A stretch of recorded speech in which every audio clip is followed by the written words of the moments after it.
11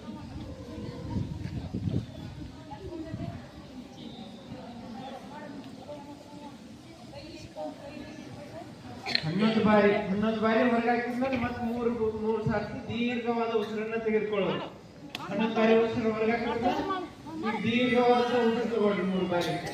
ಬೆಣ್ಣೆ ತಮ್ಮೆಲ್ಲರ ಬೆಣ್ಣೆ ದೀರ್ಘವಾದಂತ 3 ಬಾರಿ ಉಸಿರನ್ನ ತಗೊಳ್ರಿ. ಮತ್ತೆ 11 ಬಾರಿ ಕಪಾಲಭಾತಿ ದೀರ್ಘವಾದ ಉಸಿರು ತಗೊಳ್ಳಿ 3 ಬಾರಿ.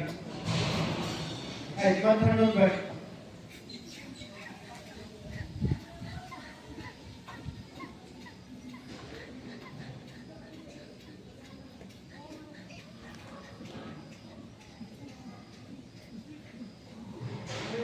ದೀರ್ಘವಾದಂತ ಉಸಿರು ಮತ್ತೆ 3 ಬಾರಿ ದೀರ್ಘವಾದಂತ ಉಸಿರನ್ನು ತಗೊಳ್ರಿ. ಮತ್ತೆ 11 ಬಾರಿ ಈ ರೀತಿ 11 3 ಸುತ್ತ ಆಗಬೇಕು ಕಪಾಲಭಾತಿ ಪ್ರಾಣಾಯಾಮ.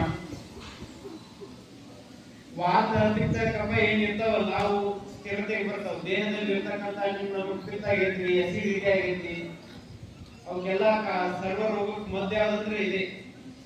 ನಾವು ದಿನಾಲು ಒಂದಿಷ್ಟು ಹೊತ್ತು ಇಂಥ ಆಸನಗಳನ್ನ ಹಾಕೋದ್ರಿಂದ ಕಪಾಲಭಾತಿ ಭ್ರಾಮರಿ ಆಗಿರ್ಬೋದು. ನೆಕ್ಸ್ಟ್